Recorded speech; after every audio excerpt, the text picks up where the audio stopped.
Muito boa tarde. Uma primeira palavra para agradecer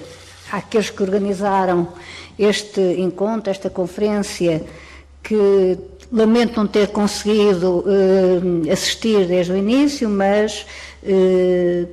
por aquilo que assisti, uma pequena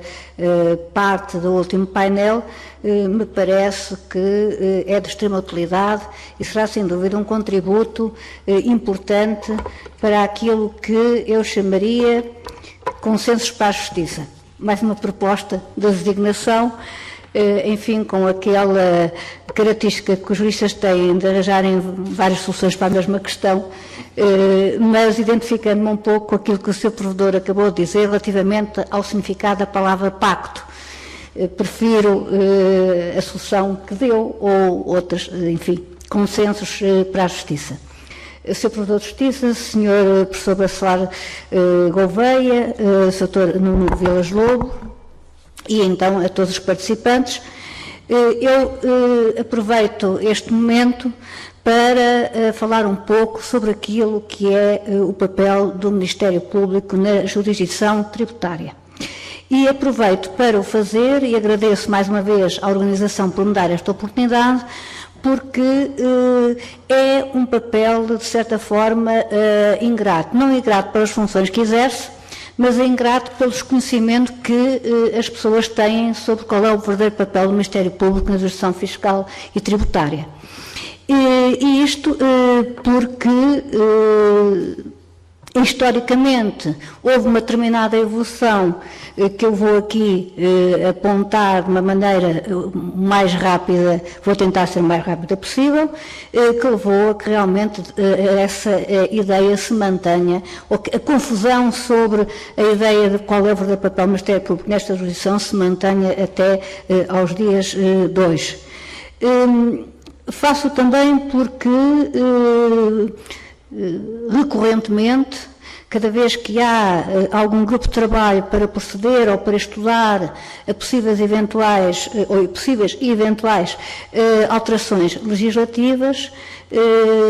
passa a ideia de que seria melhor extinguir o Ministério Público dos Tribunais Tributários, uma vez que parece que não estará lá a fazer nada. Isto é uma ideia que passa cada vez que há alguma alteração. Sabendo nós que neste momento há um grupo de trabalho no âmbito do Ministério da Justiça que está precisamente a estudar algumas alterações a esta legislação e também à legislação relativa aos tribunais administrativos, este momento é um momento certo, diria eu, para dizer o que penso sobre o assunto. Nos termos da Constituição da República Portuguesa, do Estatuto do Ministério Público, do Estatuto dos Tribunais Administrativos e Fiscais e do Código de Procedimento e do Processo Tributário, os magistrados do Ministério Público têm competência para intervir em todos os processos judiciais tributários na defesa da legalidade e na promoção do interesse público e em representação de ausentes, incertos e incapazes. Não é tudo a mesma coisa. É a defesa da legalidade, a promoção do interesse público e também em representação de ausentes, incertos e incapazes.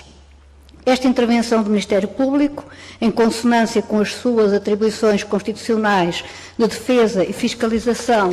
da legalidade democrática, nos termos do artigo 219, é claramente desenhada numa assunção de representação do Estado-coletividade.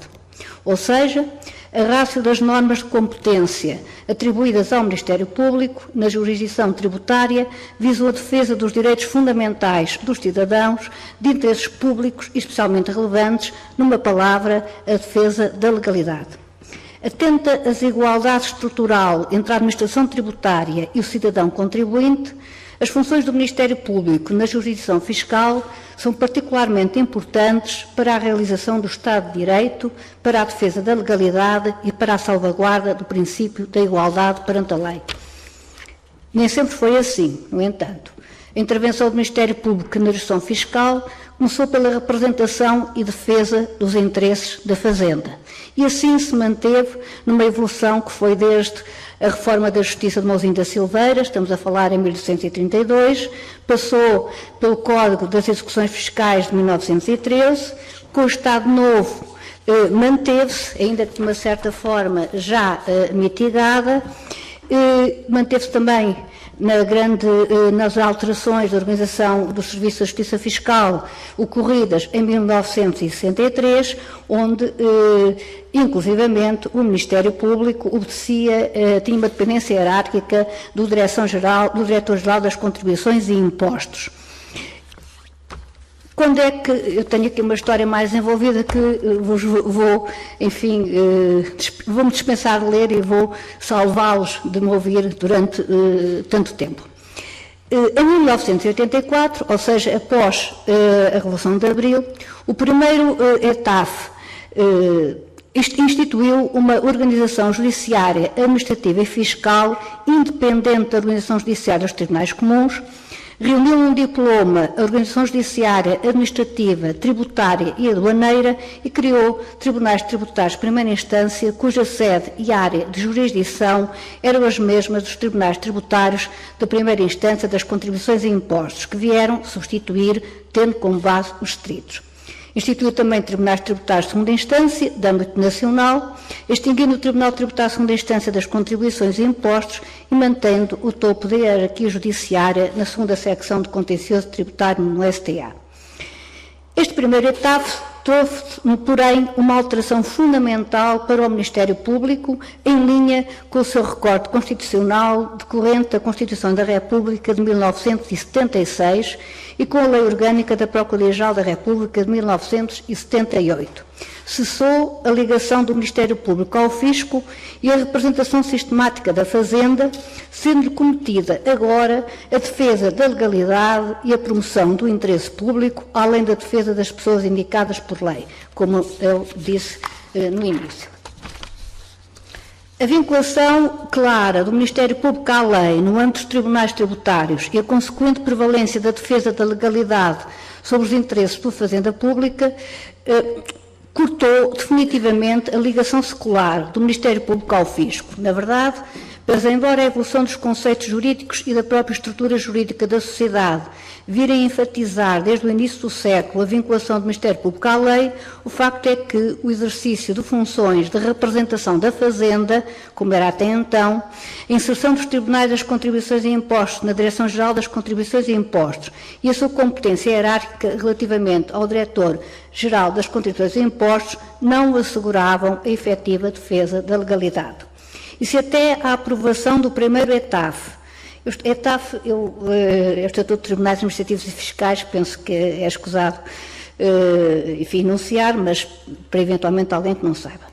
E se até a aprovação do primeiro ETAF ao Ministério Público competia a representação da Fazenda Nacional e, portanto, patrocinava uma parte no processo contencioso tributário, é com a matriz criada por este primeiro etapa que se chega à posição atual do Ministério Público na jurisdição tributária, à Lei Geral Tributária e ao Código de Procedimento de Processo Tributário, defesa da legalidade, promoção do interesse público e a representação de ausentes, incertos e incapazes, vendo emitir parecer de legalidade em todos os processos, quer sobre o mérito, quer sobre as questões prévias. E, neste momento, o essencial da função do Ministério Público nos tribunais tributários é precisamente, resumidamente, esta: emitir parecer em todos os processos, quer sobre o mérito, quer sobre as questões prévias. Neste quadro, e ao contrário do que acontece na legislação comum, a representação e a defesa dos interesses da administração tributária, que assume a posição processual de parte, são asseguradas por um seu representante, que é o representante da Fazenda Pública, que nessa qualidade defende os interesses patrimoniais e as decisões daquela. Por sua vez, os particulares intervêm como parte por si próprios ou patrocinados por advogado, patrocínio que é obrigatório nos processos cujo valor exceda o DEC do Saldo Tribunal Tributário de primeira instância. Na primeira instância, o Ministério Público emite parecer em todos os processos, antes da decisão final, intervém sempre que necessário na defesa da legalidade, na promoção do interesse público e na representação dos ausentes, incertos e incapazes, em matéria de incidentes sobre custas, em matéria de contraordenações, competendo introduzir o recurso de contraordenação em juízo intervir nas audiências de julgamento e recorrer ou responder a recursos das decisões judiciais, nos recursos para o Tribunal Central Administrativo ou para o Supremo Tribunal Administrativo. A percentagem de 60 a 70% de pareceres não concordantes com a administração fiscal, emitidos pelo Ministério Público, demonstram que esta magistratura vem exercendo as suas funções no contencioso tributário com objetividade e isenção no pleno respeito pelo princípio da legalidade. O que é que isto quer dizer, um pouco na sequência do que foi aqui dito? É que, realmente, as funções de defesa da legalidade desenvolvidas pelo Ministério Público são completamente distintas das funções de defesa da Fazenda que são atribuídas ao representante da Fazenda, como já foi assim dito. Este quadro interventivo assume-se, pois, como fundamental para o regular funcionamento do próprio Estado de Direito e assim se deverá manter. As novas formas de resolução de litígios, e agora vou versar o mais rapidamente possível sobre a questão da arbitragem tributária, as novas formas de resolução de litígios, nomeadamente no âmbito da justiça tributária, suscitam, porém, questões sobre as quais se mostra necessário empreender uma profunda reflexão. Referimos-nos, nomeadamente, à arbitragem tributária. No processo arbitral, apesar de se basear num paradigma de escolha e de autorresponsabilidade, mantém-se inalterada a necessidade de defesa dos direitos fundamentais e do interesse público, não podendo ser postergada a defesa da legalidade. Nessa medida, questiona-se se não se deveria, também nesta sede, prever a intervenção, prever no que respeita à intervenção da legalidade por parte do Ministério Público, intervenção que encontrará também fundamento no artigo 219 da Constituição da República Portuguesa, quando atribui competência ao Ministério Público para defender a legalidade democrática. Com efeito, independentemente do litígio jurídico ou tributário ser decidido em sede de jurisdição tributária ou em sede arbitral, mantém-se a natureza dos interesses em causa e a correspondente necessidade de defesa da legalidade. Quanto ao argumento que, ao celebrarem a Convenção de Arbitragem, os particulares e a administração tributária prescindiram da intervenção do Ministério Público no processo, poder-se-á aduzir que essa dispensabilidade está fora da disponibilidade das partes, uma vez que resulta imposta pelo artigo 219 da Constituição da República Portuguesa.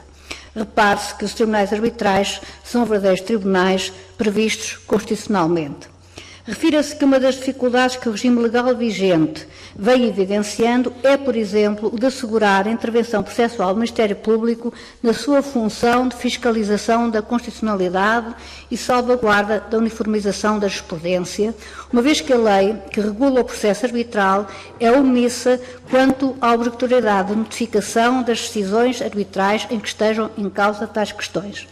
É desse exemplo o caso dos recursos de constitucionalidade obrigatórios para o Ministério Público, nos termos do artigo 72, número 3 da Lei Orgânica do Tribunal Constitucional. Dever a que apenas pode dar cumprimento se tiver conhecimento da decisão.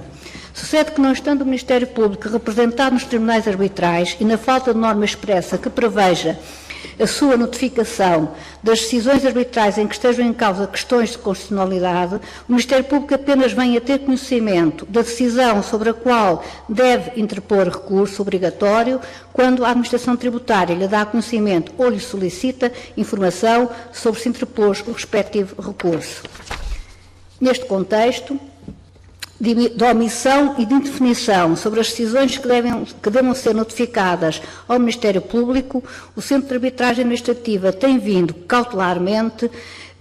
a comunicar diretamente à Procuradoria-Geral da República, numa primeira fase, apenas as decisões arbitrais que se aplicavam normas com fundamento em inconstitucionalidade. Agora, desde janeiro de 2017, prudentemente, diria eu, todas as decisões proferidas, o que nos leva a que as comunicações que no corrente ano de 2017 já atualizaram o valor de 242 processos, sendo que apenas em 7 situações se colocava a questão da interposição obrigatória de recurso à fiscalização de constitucionalidade. Se acrescentarmos ao volume das decisões comunicadas a necessidade do seu encaminhamento pela Procuradoria-Geral da República para a estrutura do Ministério Público competente para efetuar a análise prévia e, sendo caso disso, interpor o necessário recurso para o Tribunal Constitucional, o curto prazo legal de 10 dias de natureza perentória para a interpretação de recurso, facilmente poderemos concluir que os definir procedimentos legais neste domínio, ou seja, há um prazo de 10 dias e não está definida qualquer notificação ou conhecimento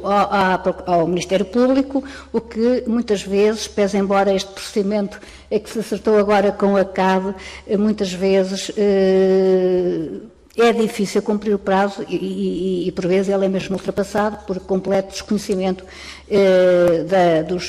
das decisões, entretanto, emitidas. Parece-nos, pois, inequívoca a assunção de duas conclusões. O papel do Ministério Público demonstra-se essencial na tutela de interesses e valores fundamentais do nosso ordenamento jurídico, pelo que qualquer alteração que vise diminuir ou degradar as suas funções na justiça tributária se configurará como uma diminuição das garantias constitucionais do cidadão e, consequentemente, do Estado de Direito. Outra conclusão é que, apesar da arbitragem assentar uma cultura de autorresponsabilidade e escolha pelas partes, a fim de subter uma decisão célere e de qualidade, deverá ser objeto de reflexão a intervenção do Ministério Público no processo arbitral, atentas às suas atribuições de defesa de legalidade, com clara definição do modo como essa intervenção se deverá processar. Enfim, são duas pistas de reflexão muito concretas que aqui deixo para um eventual consenso que penso que chegaremos, quanto a estes pontos, rapidamente ao mesmo. Muito obrigada pela vossa atenção e pela sua